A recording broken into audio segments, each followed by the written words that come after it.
ये बेटा हम आ गए क्वेश्चन नंबर 3 पे।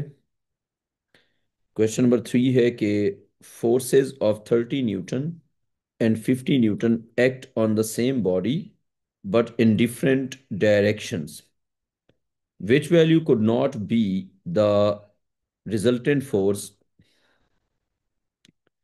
which value could not be the resultant force on the body. So they are saying that कि कौन सी जो वैल्यू है वो रिजल्टेंट फोर्स नहीं हो सकती। ठीक है, तो फोर्सेस ऑफ 30 न्यूटन 50 न्यूटन, अब रेंज फाइंड करेंगे ना। देखें 30 और 50 का मैक्सिमम क्या हो सकता है। मैक्सिमम हो सकता है 30 + 50 जो कि हो जाएगा 80। और 30 और 50 के साथ मिनिमम क्या हो सकता है।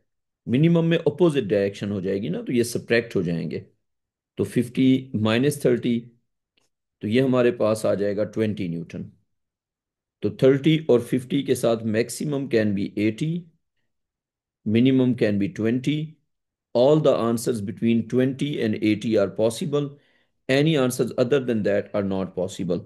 तो देखें जो आंसर है 20 और 80 के इन बिटवीन, 30 20 और 80 के इन बिटवीन है, 50 20 और 80 के इन बिटवीन है, 70 20 और 80 के इन बिटवीन है, 10 जो है वो उस रेंज में नहीं आ रहा। तो ए इज द आंसर।